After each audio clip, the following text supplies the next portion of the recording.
दोस्तों अभी हाल ही में पंजाब और हरियाणा हाई कोर्ट ने एक बहुत ही बड़ा फैसला सुनाया है और ये फैसला सुनाते हुए कहा है कि अगर पत्नी पढ़ी लिखी है और पर्याप्त कमाई कर रही है तब भी पति को भरण पोषण यानी कि मेंटेनेंस देना होगा। दोस्तों दोस्तों जय नमस्कार, मैं एडवोकेट आशीष मिश्रा। लाइक कर दीजिएगा, शेयर कर दीजिएगा, सब्सक्राइब कर दीजिएगा ताकि ये जजमेंट, ये जानकारी और पतियों तक पहुंच सके जिनके खिलाफ पतियों ने सीआरपीसी 125 में या जो नए कानून है भारतीय नागरिक सुरक्षा संहिता धारा 144 या घरेलू हिंसा किसी भी तरीके का केस किया हुआ है। दोस्तों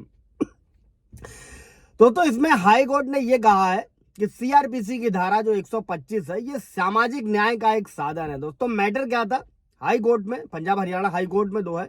एक पति ने रिवाइज पिटीशन दाखिल करी थी फैमिली कोर्ट के एक आदेश के खिलाफ जिस पर हाई कोर्ट सुनवाई कर रहा था, जिसमें उसे अपनी नाबालिग बेटी को 7,000 रुपए महीने का अंतरिम गुजारा भत्ता देने का आदेश दिया गया था और पति की तरफ से दलील दी गई कि उसकी आय केवल 22,000 रुपए है और परिवार के जो अन्य 6 सदस्य हैं, फैमिली मेंबर है, वो उस पति पर ही निर्भर है। दोस्तों और कोर्ट को यह भी बताया गया कि बच्ची की मां के पास में गुजारे के लिए जो है पर्याप्त साधन है। और फैमिली कोर्ट ने अपने आदेश में कहा था चूंकि याचिकाकर्ता यानी कि पत्नी की नाबालिग बेटी है और उसके बाद खुद का भरण पोषण करने के लिए आय का कोई स्वतंत्र स्रोत नहीं है, इसलिए पिता का नैतिक और कानूनी कर्तव्य है कि वो उसका भरण पोषण करे। दोस्तों और पिता होने के नाते उसका यह दायित्व है कि उसके सभ्य जीवन और ये उसका जो स्तर है उसको सुनिश्चित करने के लिए भरण पोषण प्रदान करे। दोस्तों और इसी जजमेंट को सुनाते हुए दोस्तों पंजाब हरियाणा कोर्ट ने कहा कि अगर पत्नी पर्याप्त कमाई कर रही है तब भी पति अपने बच्चों के लिए गुजारा भत्ता देने की जिम्मेदारी से मुक्त नहीं हो सकता। और हाईकोर्ट ने पति की इस दलील को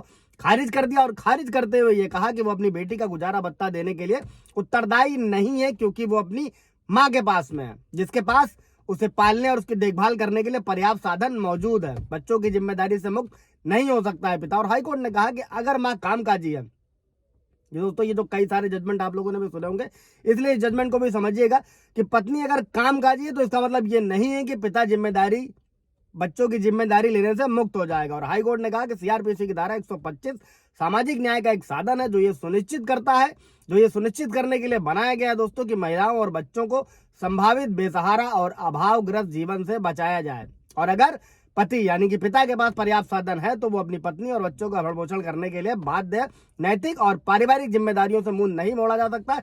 और सभी तथ्यों को देखने के बाद में हाईकोर्ट ने माना कि जो फैमिली कोर्ट का आदेश था उसमें किसी तरीके के हस्तक्षेप की आवश्यकता नहीं है। और इसी तरह हाईकोर्ट ने जो पति ने याचिका लगाई थी मेंटेनेंस ना देने की सीआरपीसी 125 में, उसको खारिज कर दिया। दोस्तों कोई सवाल जवाब होगा दोस्तों पूछ लीजिएगा। Thank you.